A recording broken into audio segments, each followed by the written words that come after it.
Well, there's a strong Chennai connection to the last Sky Cricket podcast of 2024. It involves two gentlemen who were born and grew up in that great city, one of whom became a very great cricketer. The other one is the co-host. Ravi Ashwin. This podcast. Ravi Chandran Ashwin, welcome to the Sky Cricket podcast. Great to have you on. Thanks for joining us. Just a few days after you announced your international retirement, and the numbers are quite staggering. You leave the stage with 765 international wickets, not to forget 6 Test hundreds, of course, and the 7th highest wicket taker of all time in Test cricket. In my experience, athletes are not the satisfied type. It's always the next game that counts and the next innings or the next bowling performance. It's very rare that top-class athletes kind of sit back and kind of reflect in a satisfied way about what they've done. But that can come at the end. And since you've retired now from international cricket and you can look back a little bit, are you satisfied? I mean, 765 wickets and the 7th highest wicket taker of all time in Tests. Are you satisfied as you sit here now? I won't be 7th on the list for a long time, Athers. Nathan Lyon's breathing down my neck. Yes. I'm glad to be number 8. I'm glad to be whatever number I happen to become eventually. Look, I think one tag that's always come behind me as I played this game is that people have tended to say that I've been a numbers man. I do know my numbers. I probably giving you the impression that I went after numbers. In all honesty, that was never the case. It was all about me getting excited to be something else than very next day that I played the game. The game gave me so much to a point where it allowed me to explore the creative best inside me. And I'm forever in debt and so grateful for the game to have given me so many avenues to explore myself. And I don't know what you would like to label that, what people might want to read in between those lines, but I don't think the cricketer in me is yet done. I do visualize myself doing a lot more in the next few years, because that tag of being an Indian cricketer can be overwhelming. And now that it's off my back, I do have an avenue to explore much more for the next few years, as long as my body is allowing me to do so. But thank you so much. That's a rich amount of compliment to have been received on this show for. I watched a lot of your podcasts, and I must say I'm totally grateful to be here joining both of you. You both are like the beacons of cricket commentary at this point of time. I enjoy hearing both of you talk. That's kind. Thank you. I know you don't want to go into the specific reasons about retirement, but just a couple of questions around retirement more generally, because, again, in my experience, athletes come to it in different ways. Some, the decision weighs on them and they ponder it for a long time. And others suddenly wake up one day and think, I'm done. That's it. And I just wondered where on that spectrum you sat. Yeah, I think there's always that question that lies inside you, right? Like you keep asking yourself, am I really making this decision the right way? I mean, in my case, it was slightly different.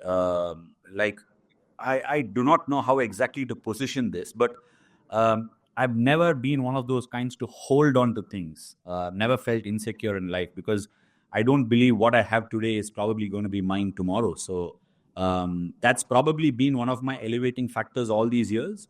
And I just always did want to just leave things behind as nonchalantly as I can, because I do not believe in people celebrating me. I do not believe in the kind of attention we get sometimes in India. It is the game that's always stood ahead of me all the time, because if you watch me talk about the game or dissect it, it's all about how much I love the game. It's not so much what comes with it. I'm sure I'm not judging people who enjoy what comes with it, but this is my journey, and I did contemplate quite a few times. But like one line that I've always said and mentioned on interviews or to people who said, "What is next?" Which is, for me, the day I wake up and feel that creative side doesn't have a future or a direction, is when I'd probably give it up. I certainly think that creative side didn't have a lot of upside. to explore. And I think that was probably nerdling me a little bit. And because, I mean, today I do something creatively. I'm starting to think, where do I actually open the laboratory and experiment for this? Okay, maybe that window is not there. So it's totally a battle inside me for thinking about how I'm going to, sort of experience or explore these options. And I do think there are laboratories available in world cricket today. So I thought, okay, maybe this is not the lab. I can find another one. I know you didn't want to be celebrated, but you have been celebrated since you announced your retirement. You must be pretty humbled by the reaction you've got from fans around the world, cricketers, ex-cricketers. I know you tweeted out a picture of your phone with the great Kapil Dev and the great Sachin Tendulkar FaceTiming you. It has been an overwhelming reaction of love for you as an Indian cricketer. I actually went to bed one night thinking, what the hell have I done, actually? Because the people like Kapil Dev and Sachin Tendulkar are people who I watched at the Chepauk Nats. I mean, Athos, when he started the show, he mentioned that we both are from the same city. I still remember that story when my grandfather first took me to the Chepauk. As I'm talking to you, Chepauk is right in front of me here. So he took me and he said, do you know Naaser Hussain was born? He was born in this hospital here. And I'm like, really? Because it didn't really, it didn't look great. And I'm like, okay, Naaser Hussain, Naaser Hussain, the captain of the England cricket team. And he said, yes. And that was my first memory going through the lanes of Walaja Road into the Chepauk Cricket Stadium. Coming back to what you'd actually asked me, I watched Sachin Tendulkar and Kapil Dev play a Duleep Trophy game there. And for me, Sachin Tendulkar was everything. Everything in the sense that when he batted or when he was on the cricket field, my stomach used to churn. I didn't want him to get out. I wanted success for him so much that I used to emulate him, shadow batting in my house or in the localities or while playing gully cricket. To get a call from him, he spoke to me at depth about how he felt when he had hung up his boots. And then Kapil Dev calling me and, speaking about what he felt and what he thought of me was everything centering around to the same point where it had begun. It was kind of, like you said, it was overwhelming. At the same time, it keeps reminding me that we are living on a time loop on this planet, and what goes around does actually come back to you. So felt overwhelmed, at the same time, a massive amount of gratitude, which is what centers me all the time. And I'm totally happy for how people have received this. In fact, I went back home and I saw so many people standing in front of my house, and I'm like, okay, I don't know how to react to this. But all in all, these are the people that have showered love on me over all these years, and I'm so happy that they've received me well. And honestly, I think cricket is going to be my blood, and I don't see myself separating myself from the game itself. Can we go back to the start then at Chennai? I mean, you've kind of taken it there, and that's a good point to begin, really, obviously, because of the connection that Nas has with you as well. But first question from me is that the first part of your autobiography, which is I Have the Streets, I think it's called, finishes just before your Test match debut, which is very unusual. So it shows what that kind of upbringing has meant to you, that you're dedicating a whole kind of part one of one assumes there's a second part coming. The whole part one of that book to your upbringing. This is a very broad question, but we're all products of our environment. But how has that city shaped you as a person and more importantly, as a cricketer? Look, there are two parts to the answer that I want to give to you, Athos. The first part is, what does the city bring and who am I? Like several times, not several times, 99.9% out of 100 times, a bowler's life isn't very fascinating. It's not as colorful. It's not as sizzling as some of the other aspects of cricket is and continues to be. So for me, I wanted people to know me for who I am, because a lot of times Ashwin's picking up a wicket and Virat Kohli is all over the place. He's just jumping about, and people very often tend to believe that Ashwin's the one that's absolutely serious and Virat's the one that's having all the fun. Which is why somebody asked me the question is, why are you serious all the time? My answer to that in the first place is I'm never a serious person. But when somebody is clobbering me and I have the ball in my hand to win a test match for my country, my mind is ticking because I'm in the process. So very often, you don't see me picking up a 5-wicket haul and pushing across the kiss through the blade of my bat to my better half sitting in the dressing room, or sitting in the hospitality box. So I felt like a lot of who I am got diluted in the fact of what I've become. So I wanted to bring that out in the book because I feel I'm a huge like just like Nas sitting in the backdrop of so many of his collection of books. I'm sure he's read each one of them. I love reading books, not self-help books, but I love reading novels. And I got attracted to so many of those sequels of novels. So I thought, just because I speak a lot from my heart, I think deeply, but I am also very in tune to saying I'm not here to hurt anyone, but I want to speak my mind.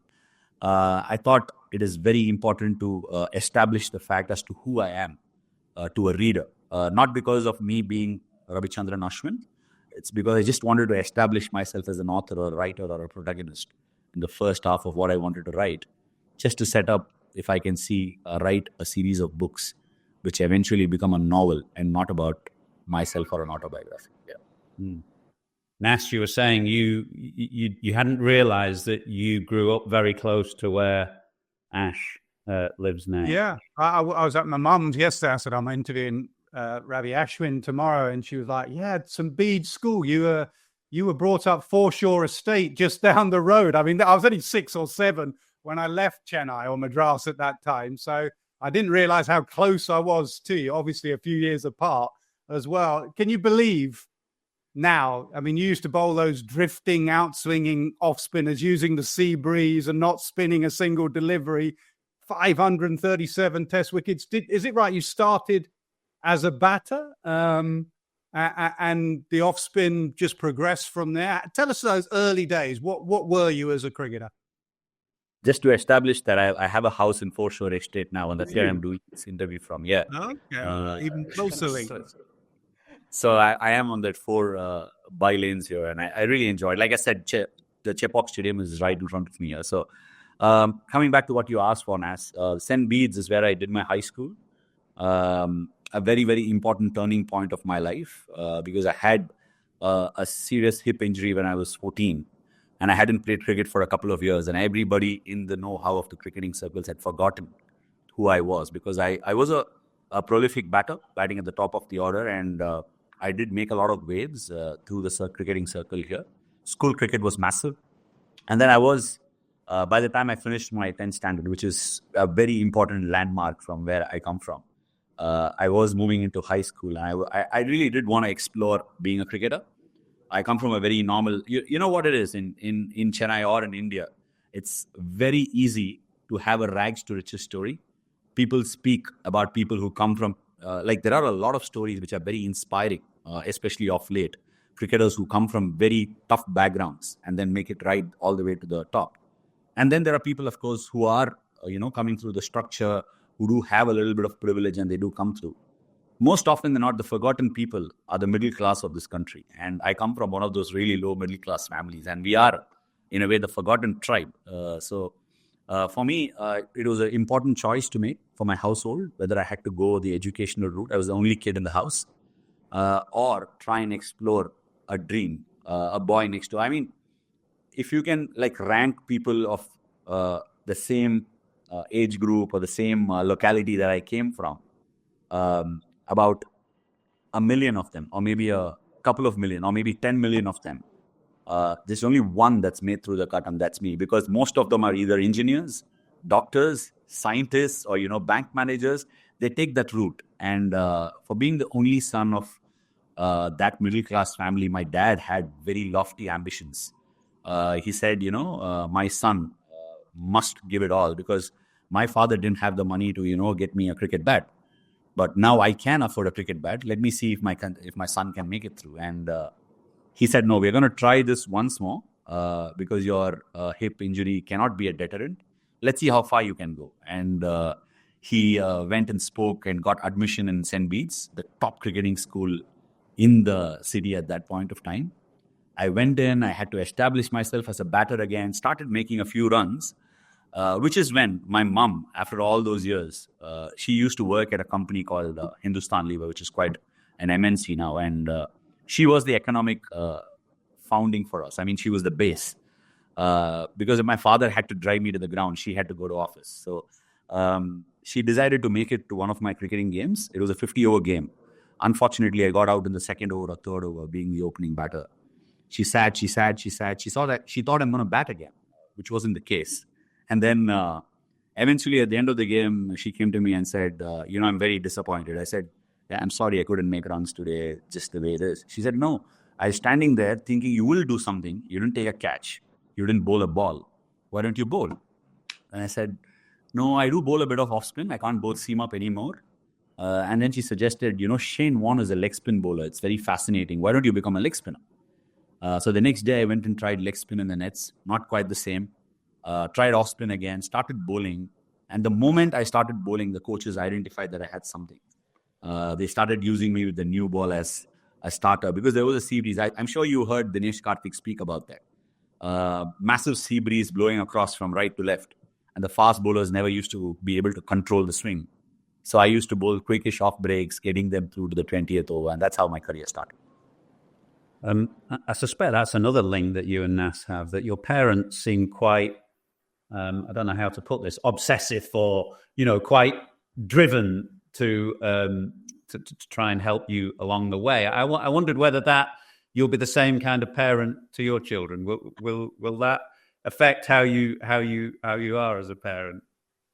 Not a chance, Athos. I think gone are those generation of parents. I must say, you need a deep sense of sacrificial nature to be able to think like the way they did, and their sense of sincerity and the kind of sacrifices that they made. I live with my dad and mom now, and we have a lot of we have a lot of arguments, and I argue with them, I fight with them, but at the end of it all, I have only one line to tell them. I just cannot be the parents that you were, because I just don't understand how you can park your selfish intent for such a long period of time just because your son wanted to do something in life. And it was a very emotional moment for me when I had that hip injury at 13. I was just lying down. I went back home. I got left out of the state team on that very evening. Quite the insensitive people. I made a pair in that game, and they gave me a letter saying you don't have to come for the next game because you dropped. So as a 13-year-old, I didn't know how to take it. I went back home. I was limping, and I went and was lying down in my mom's lap, and I said, you know what? I'm not a great student. You get called into school for me flunking a few subjects, and then I don't play cricket as well. I've spent a good whole lot of 5-6 years playing the game. I don't know where I'm headed with this. And she said, whatever happens, yes, we are not the most privileged, but I'll make sure that I slog my ass off and make sure that you have some money to live with, even if you think you're a failure in life. I didn't get the opportunity to live the way I wanted, but I want you to at least tomorrow tell your children that your parents supported you in the dream that you had.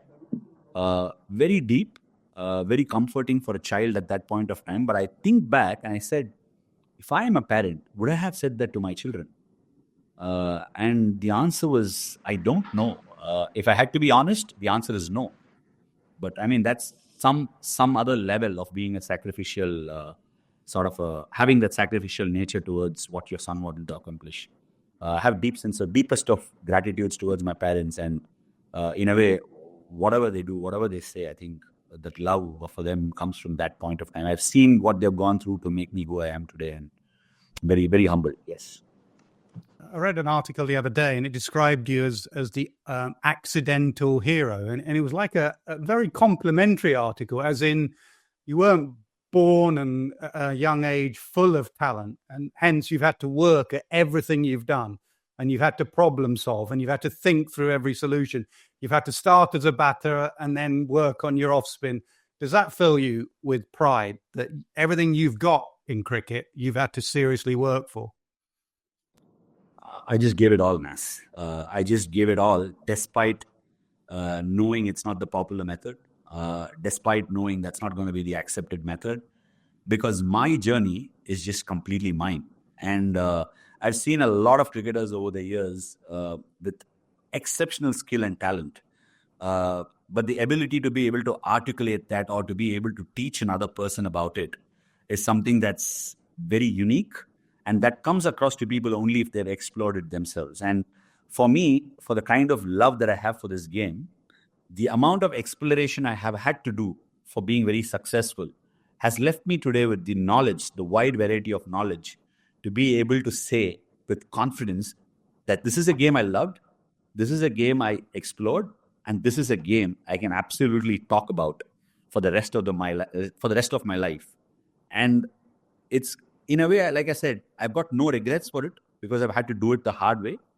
But it's left me with the whole idea of telling me that this is the game and that's been my calling. Several people find their calling at different stages of their life. But I'm so glad that this game found me and it's given me the meaning to life. And I've learned every single day on, in a way, if I played Test cricket for so long, it's even taught me how to, construct my life, how to live my life. And it's the most beautiful thing that's happened for me. And I'm so, like I said, I think the game found me and gave me the calling that I deserved. Where does that inquisitive side come from? And also, if you could answer me the balance between constantly trying to tinker with your off spin. I mean, you are a genius with that seam position. You did a masterclass with Ian Ward a few years ago, and I was glued to it, at the art of off spin. But how do you balance between constantly tinkering and trying to improve and actually just having that stock delivery and living with what you've got, if you know what I mean? I got a real pasting from Ravi Shastri for doing that masterclass. I'm sure you heard about that from him. I think he had his giving away all your secrets. Yeah, I think he had his point, but somehow inside me, I've never felt insecure about it. I think there's two things in the game, right? One is to be able to deliver what you have, and the other is to be able to respond to what you throw down the other end. And I always believed, and I had the courage to say, here's what I have to dish out.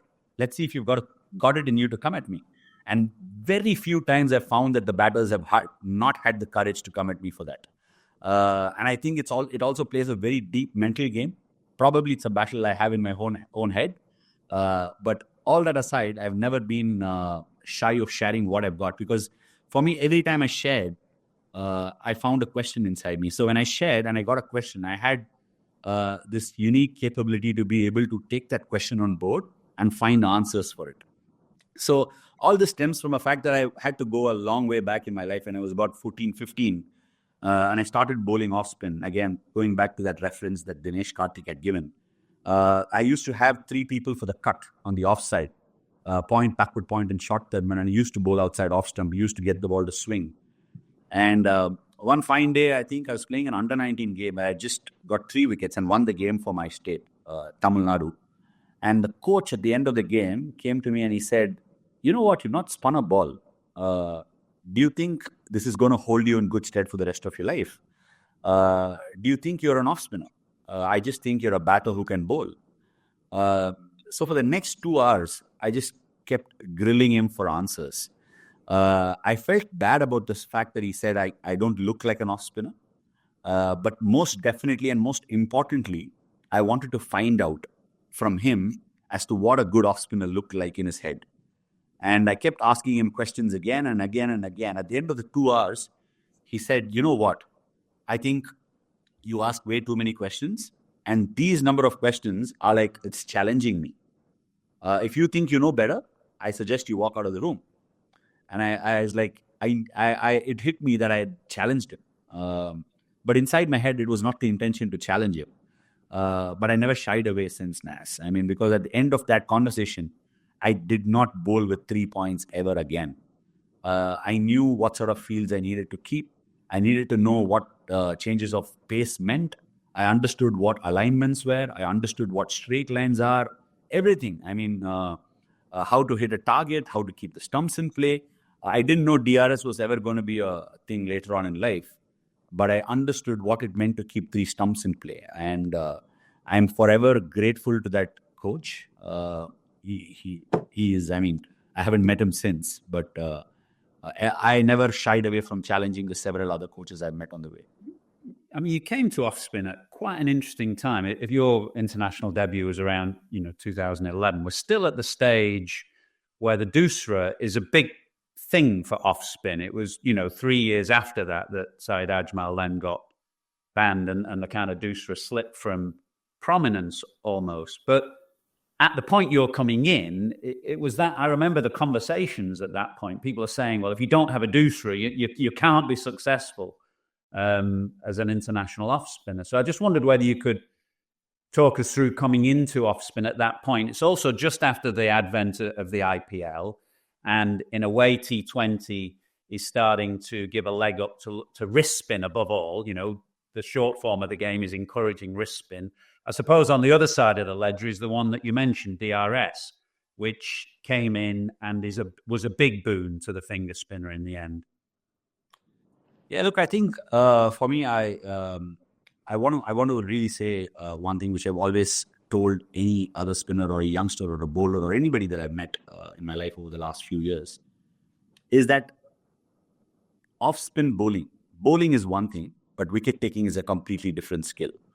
I believe bowling the ball in a completely good side-on action, having a 45-degree arm path like how it's prescribed in the manual, is not necessarily what's going to get you the wickets. Anil Kumble had once mentioned that it's not the skill that gets you the wickets, it's the pressure that gets you the wickets. I have a twofold theory to that. Getting a wicket or picking a wicket is completely different. You don't get wickets. Wickets don't happen. You need to make them happen. And even in the shortest format of the game, I think we're still very archaic in the way that we see games. Yes, wicket taking is a very important skill, but it's almost got to a point right now in T20 where you need to be able to view it as a football game. You have a set of defenders and then you have a set of forwards and a midfielders. So it's got to a point, and for some strange reason, I have made mistakes of seeing where the game's gone. I don't deny that. But I also have this unique ability to be able to see where it's headed and be able to adapt and see the goalpost or the finishing line well in advance. So for me, I felt analytical skills were very important. I knew I couldn't I wasn't as gifted as some of the other offies were with the natural action, with the natural drift. So I had to find ways and dig into tools to be able to find weaknesses in batters. The release shots, when did they play the release shot? What was their most often sought after dismissal? How did they react to a dismissal first time in the series? And how did they respond to that later on in the series? Because it's very important in a 3-test match or a 5-test match series to be able to mark your men early on in the series. And what are the answers they have once you've nailed them early on in the series? Supposing you don't get somebody out early on, how do you find answers? So for me, it's like Nas said early on, it's always been about problem solving, but it's always been very diligent and the ability to be able to pick and pounce on what the mental and physical or the technical weaknesses of batsmen have been. Let's throw it forward. You arrive in that Indian team, you get into the Indian dressing room, you're making your debut. At that stage, do you feel ready? Do you think, this is me, I'm ready for international cricket? I did. I don't think I'd forgive myself if I said I wasn't ready for it. Yeah, but I think I was ready for it because I remember I had a lot of people, even though I had like 150, 140 wickets, first class cricket, I picked up before I made my test debut. A lot of people started doubting whether I was an IPL product and if I was test ready. But the formative years for me as a club cricketer in Chennai gave me huge confidence because I know it's club cricket, it's chalk and cheese from test cricket. I learned that firsthand. But the ability to pick 5 wickets and, win matches for my club cannot be very different than what you want to do at international level. So the art of wicket taking was with me. How was probably that I learned as I went on that road. But one very significant advantage that I had was the ability to be able to dissect the game tactically as a bowler. And because batting came naturally to me, I understood batsmen and batting to a large degree. And field setting is something that as I've gone on playing this game of cricket, I've realized hardly any bowlers have a plan A, plan B, plan C, and plan D on a particular day with respect to fields. It's like a game of chess. If you can park your men for the ball that you're going to deliver and take accountability for it, I think half the battle is won.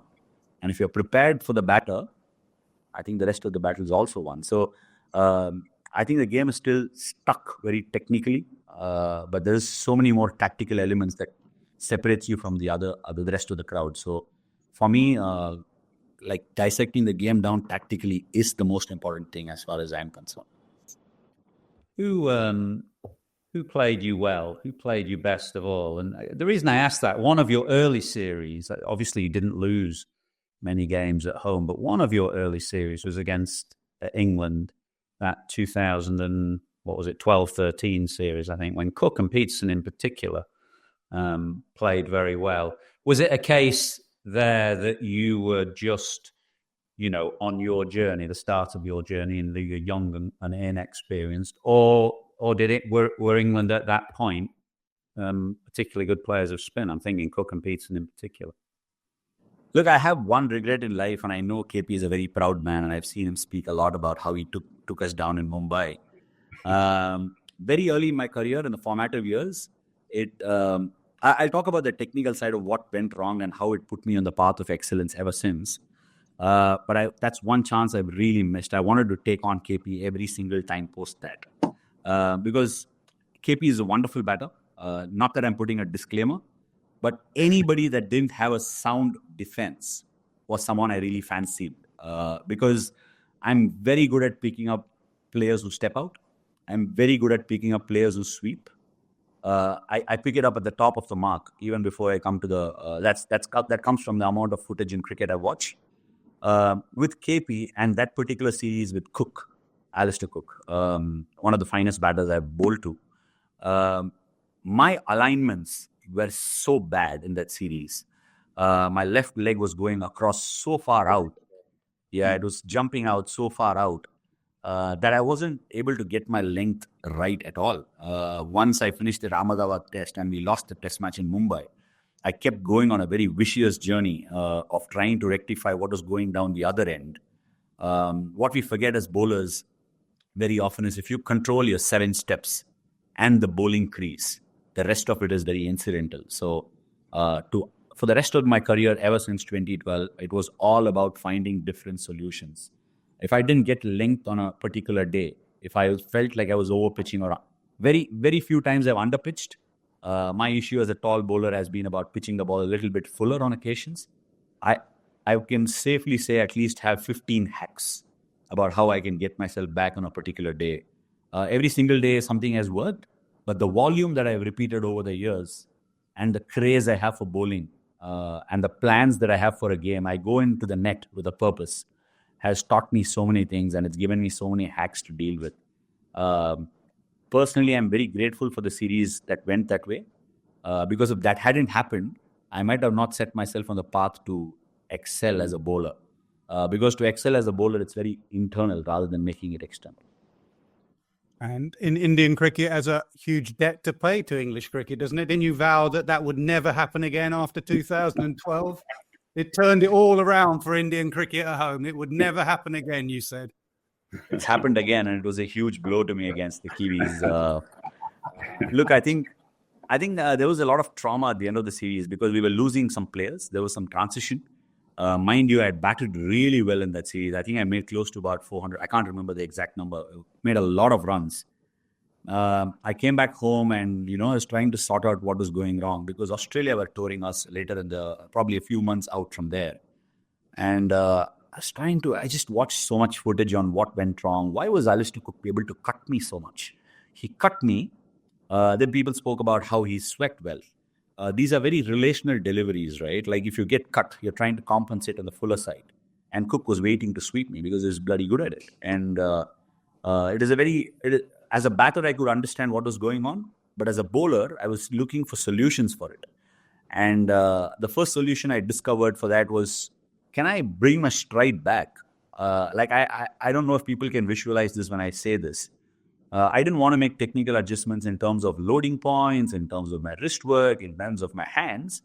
But I just wanted to make an understanding if I can pull my feet closer towards me. Just like a small hack for myself. Because if I brought my foot closer to myself, then I can get my body over my left leg.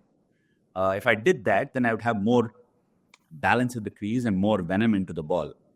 And I did that probably close to like 4 hours a day for the next 30 days. And by the end of it, I understood the game that way. I always feel it's about perception. The way you see a ball is not how I see it. Because Lakshman flick the same ball that Sachin covered drove. So we don't see it all the same way. So I understood it at that point of time to get a hat for that particular series. It went great. And later on, I realized that that wasn't working because it was in my head that I had to pull my leg and I wasn't transferring my weight. So I found something else. And my life as a bowler has constantly been this: to find something, revel on that, and when that doesn't work, try and find something else. Which is why I can understand why people don't get me. Very often, cricketers get into that zone of saying, you know what, I'm bowling very well, but I want to keep that to myself. I don't want to go forward because I might lose this. Just to give you an example, I always felt Adil Rashid was a fabulous bowler. But I just felt as a test bowler, he didn't really go on to do many things because he was just very happy and comfortable doing what he did. The ball used to just like make a noise. It used to just, that's the sound I used to get when I saw him bowl. But somewhere that insecurity really pulls us back from going on to achieving greater things. Can I ask how things changed within the Indian team? You're obviously there for a long period of time, more than a decade. We're getting into the age of Kohli, who became captain. I was chatting to John Wright recently, who was India's coach before you got there, but he still scouts for Mumbai. And he said he felt very much that in the last few years, the physicality of Indian cricket has changed, much more emphasis on strength and fitness. And also the fast bowlers is the corollary of that, the influx of fast bowlers, which has been a relatively recent phenomenon as well. I mean, how have you viewed those changes? And would you agree that they're quite significant changes in the time that you've been within the Indian team? So my first experience and my first mentor when I was playing club cricket told me that do not go to the gym. If you went to the gym, your shoulders will probably get a little tighter and your arm path would change and your bowling would suffer. That's my first experience or first piece of advice that I received from a senior. And as we're speaking, my first trainer was also a blessing for me. I had just got into the test team. I wasn't so much into strength training. I used to run a lot. I used to do a lot of cardio work. I wasn't naturally blessed, like you say, like you already mentioned. I discovered much later that I was lactose and gluten intolerant, which is why the kind of effort that I put off the field never showed on my body. And I used to have, because I'm a vegetarian, I didn't really consume a lot of meat. I never really started putting muscle because of that. And the first time I got introduced to a trainer was when he came home and said, I wanted to train you. I was like, it just took me by surprise. His name was Rajamani, and he used to work with RR. Now he's a freelancer. He's gone on to become a great trainer now. He came home and he said, I want to train you. Just try training with me. I put a 6-week block with him of strength training, and I went and played a New Zealand series in 2012, which is when I realized the difference because I was able to get off my back leg so high and come onto the front leg so quickly that my arm was going through much quicker than before. And when I realized it firsthand, I just couldn't leave it again because every time I didn't do a strength block, I felt like my arm speed was much slower. My takeoff leg wasn't doing enough work. My landing leg wasn't landing balanced enough for me to be able to get into the ideal position. And it put me on a different path, and it's changed quite a bit. I probably think I don't know about what Nathan Lyon does. As a spinner, I probably think I lift the most. So I don't know about the others, but I lift a lot. Whatever you did must have been working, because I don't think you missed a home test, did you? From debut to the last test against New Zealand. So the fitness, with all the skill and all the mental aptitude, the fitness has been there as well. I know Beefy Botham used to call you step and fetch it, but you still have to put in the hard yards off the field. No, look, I think it's been a journey as well there, Nas. I learned quite a lot. There was a time when I went and referred books on strength and conditioning because very often we get given trainers, like even at the Indian cricket team, we had trainers given to us. The game is not evolved enough for you to be able to travel with a trainer and a physio. I set off on a path I became the Cricketer of the Year in 2016, 17, and then I got into a small problem. I had sports hernia hit me. I then had adductor strains in England in 2018. It was all one after the other. Then I had a patellar tendonitis. So everything was coming one after the other because I had embarked on a new journey to be able to increase my power. I had gone into Olympic lifting. I started cleaning and jerking 60, 70 kilos. I then went snatching about 60, 70 kilos. Those are like high level power exercises. And there was this instance in 2015 when MS Dhoni saw me lifting, right? He saw me snatching. He knew me right from a very young age, cleaning and stuff like that. And he then came to me and said, Ash, you know what? For whatever it is, I know how robust and how your body takes a lot of load. You've got different strengths. And this journey might be very tricky. Watch out for it. I don't know what he has in his tongue. In like 2 weeks, I injured myself first. But I went on that journey for the next couple of years. I don't think it's a bad journey to go through, but it's a very traumatic journey to go through because I didn't know how to balance between power, strength, and then cardio and running work. I couldn't balance it because I didn't have the knowledge to know how to balance it. And eventually the body started breaking down one after the other. And I was in the lowest part of my life, not that where I stood as a cricketer and the backing. I don't want to go there. I felt very let down on all quarters. So I went back, I started studying about it. Because every trainer has a different method, which is when I went back to my original trainer, Rajamani, and I started training again. I started doing everything old school, started, adopting techniques where I matched what I learned over the last decade as an athlete in the gym. And it started giving me rewards again. Of course, I had to patch up all the injured blocks in my body, which was even more harder because of this absolute... Look, I had a mind of a champion, but I don't think I had a body of one. So I had to really do the extra thinking. What about the batting? 6 test hundreds, 2 at Chepauk, and often difficult runs. Not coming in at 400 for 5, sometimes 160 for 5 or whatever. How proud are you of the batting side of your career? Very proud of what I did as a batter, but I definitely think if I wanted to focus more on my batting, I could have probably ended up with a steeper average. I think I really struggled as a batter between 2017 to 20, where my injury coincided with my downside of the batting. But it picked it up once the COVID bubble had finished. But I think if I had focused more on my batting, I might have let go of what I did achieve as a bowler. The amount of time you need to spend on bowling is far more rigorous and far more unforgiving on your body that you can't afford the same time for your batting. But I made efforts. I travel every year. I've been traveling to the States over the last 4 or 5 years to work on my power hitting, which has kind of revived my batting in the shorter format, which I think also was responsible for me to make a comeback in the T20 side. So everything that I did had method, had flair, and also had a lot of foresight. We very often discuss about the successes because that's what meets your eye. But I failed a lot behind doors to be able to achieve that success. Sorry, you're talking about all your shots. Can I just ask you about one non-shot, which I still to this day find remarkable? That the Melbourne last delivery against Pakistan.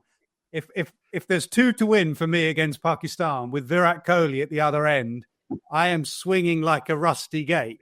But you calmly stand there and watch that ball go down the leg side. How are you so calm and able to do that? Nas, you know what? That's a good question, but I just want to put it between quotes. That there has always been my problem, and that's the fight between me and the rest of the cricketing world that I've had all these years.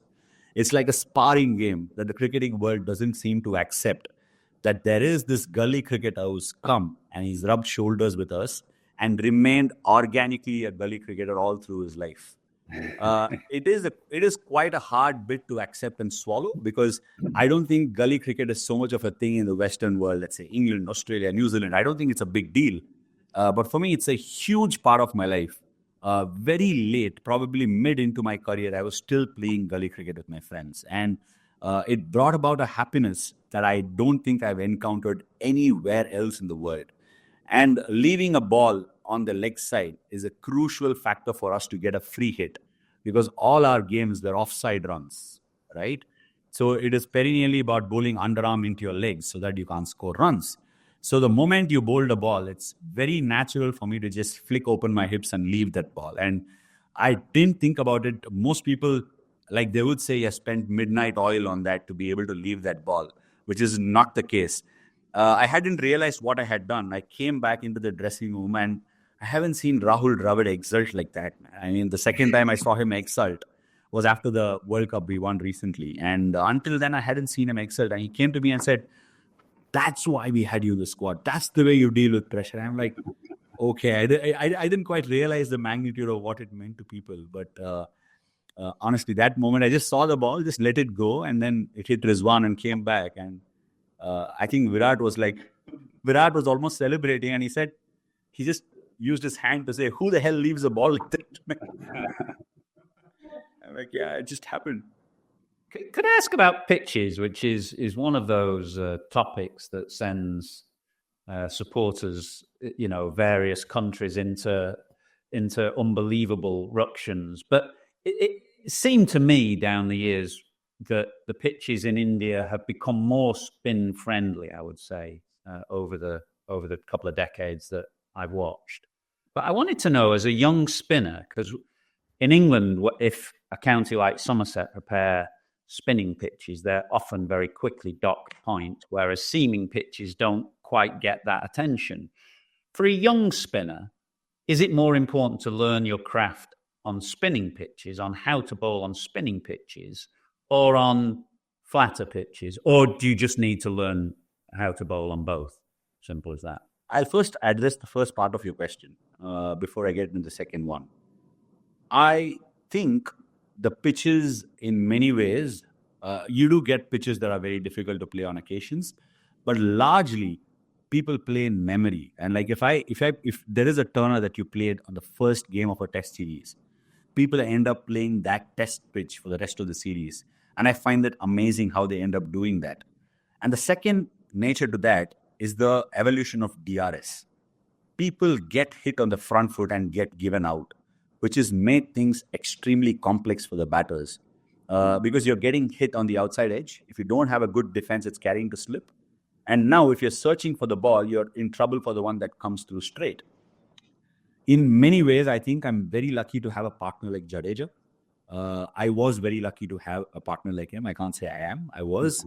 And he was very good at exploring the inside half of the bat so many times for right-handers, which gave me the incredible luxury to be able to explore the creative side of me from both sides of the wicket.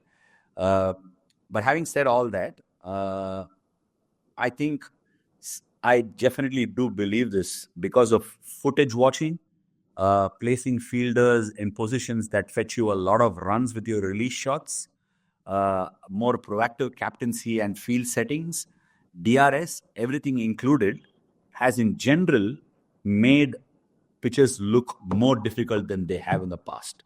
That includes even seaming pitches, right? And to address the second part of your question, I am watching a lot of first-class cricket in India now.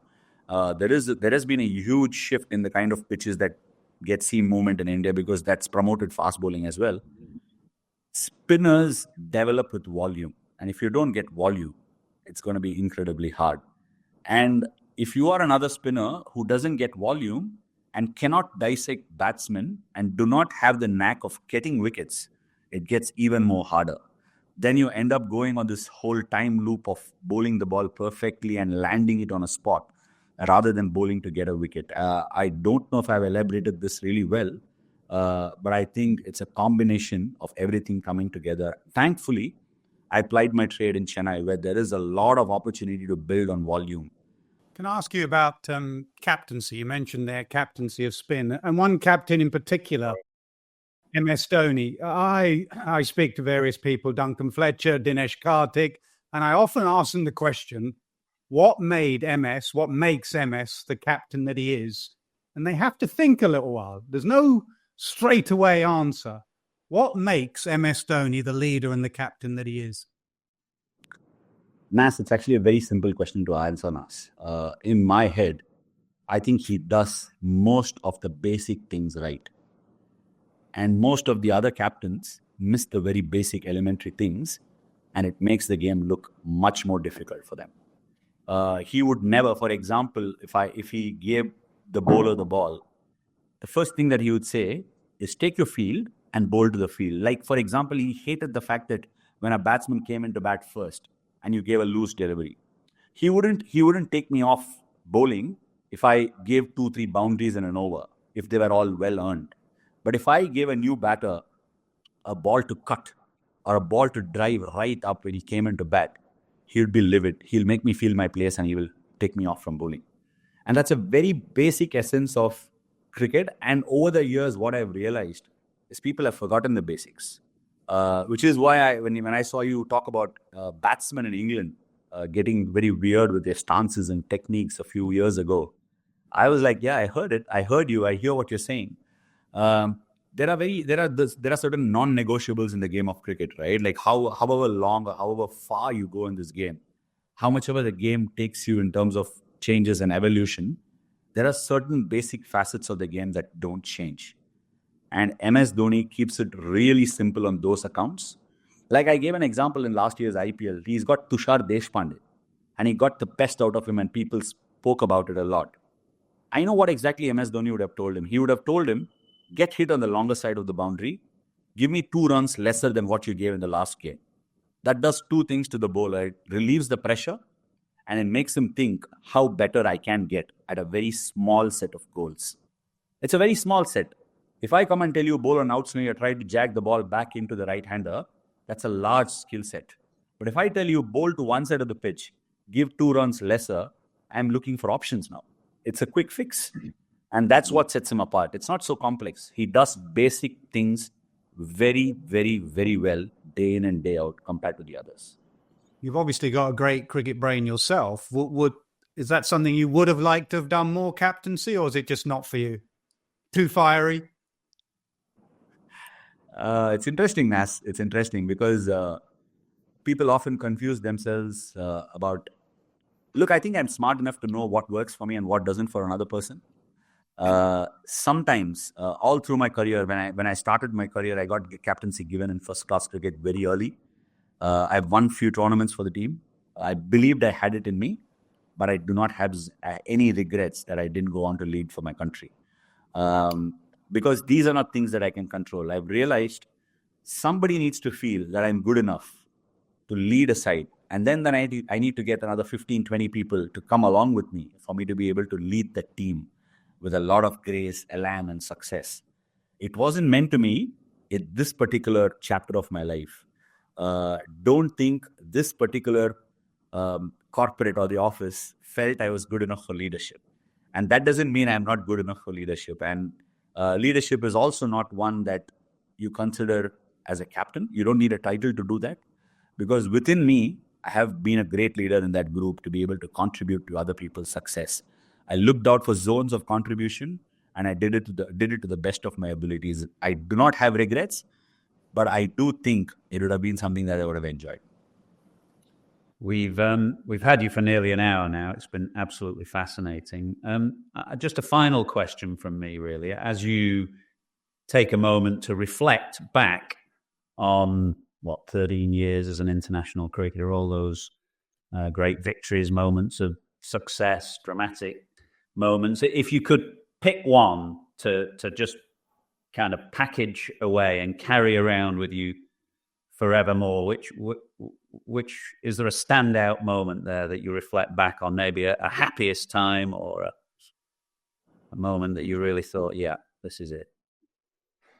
Very hard to pick on one because it's not, I can't just say this is a moment I'd like to keep seeing again and again. I think I got past that a lot in my life, but the way I bowled in Australia in 2021 has to be one that I really enjoyed myself, because Australia is a country, whenever I came back from Australia, I felt like I came back as a better cricketer. I started looking forward to those tours. In 2011 and 12, just to take you through the journey, I'll just try and switch through that. In 2011-12, the only way I knew how to bowl spin was to spin the ball hard. And if I got clobbered, I'd spin it harder. I'd spin it harder if I got hit again. That's the only way I knew to bowl. When I came off the tour, I learned about how to get my line length and be extremely ruthless in my first couple of spells when I went to Australia. The next time I went there, I didn't play the first test where Nathan Lyon ended up with 12 wickets.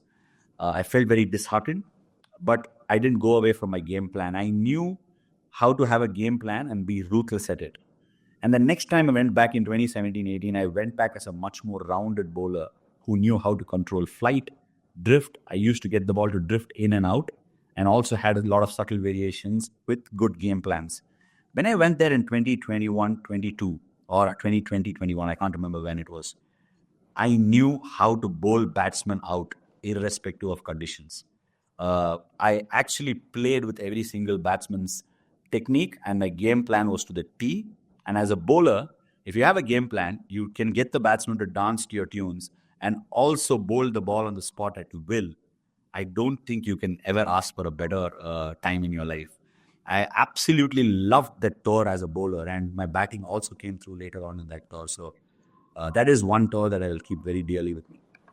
It sounds as though that tour, you felt you had pretty much mastery of your art in that. It happens in your life. And it's a very, I think it was a similar time. I had a really good purple patch from then on till whenever I hung my boots up.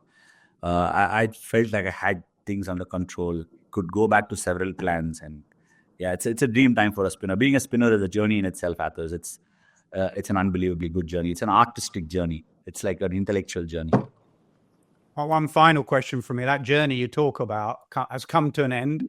Who are the people behind the scenes? Who are the people that are important to you that made that happen, that journey, that don't get mentioned? I'd say my parents were a huge part of it. Even now, recently, I mentioned this to my dad. I said, if the first half of my career is dedicated to you, the next half is dedicated to my wife. And he got angry. He said, no, it's not allowed. It's not Sam. No, I can't. Because you know what? The first half is all about the effort that my dad put into it and the effort that I cooperated with him. We both worked in partnership for it. The rest of the career came with a lot of emotional baggage, ups and downs, and a lot of learnings, a lot of disappointments, and all of this had to be faced by her on tours with me. She traveled mostly with me. Even during the COVID bubbles, my children traveled. They were really young kids. They traveled with me. They saw the ups and downs, the emotional trauma that I used to go through on several occasions. I think she even put a post out after the. I didn't cry at all, but she put a post after the like a couple of days ago. When I read it, I could hear it in her voice, and it was very powerful. And she was right. My journey wasn't like anyone else's. Not to like elevate it or downgrade it, but everybody's journey is unique. A lot of people when they talk about Indian cricket, that's one thing that I want to change over the years. They talk about Virat Kohli. They've been talking about Rohit a lot over the years. When I grew up, I spoke a lot about Sachin. I spoke about a lot of other superstars, the celebrities. But one message I want to leave this podcast or to everybody, and I wanted to consistently change, is not the fact that these are not glorious cricketers, but people on the outside who believe that everyone plays a support cast are extremely wrong, because this is a sport and everybody's journey. Because an MVP in my life, for my dad or for my mom, I am the MVP, and it's not Rohit, Virat, or anyone else on the outside. Likewise, everybody's journey is unique, and they are the protagonist in their own journey. So it's very important to recognize that. And for me, I have always been my MVP, and that's why I never shuddered to give my thoughts away or speak about what I feel in my mind, because cricket is the most important thing, and I am the MVP of my cricket. That is a perfect place to end, right on an hour of excellent chat. Absolutely fascinating. Thanks very much for coming on. It's been a wonderful international career, it goes without saying. Many congratulations. You're not done yet as a cricketer, we know, but in international terms, it's done. But we hope we'll see you around. I mean, India are coming to England this summer, so we sincerely hope you'll be there and we'll catch up. And yeah, absolutely fascinating. Thank you very much. Thank you, Athers. Thank you, Anas. It's been wonderful to share the screen space with you. I've always admired what you brought to the game, and it's been wonderful. Thank you.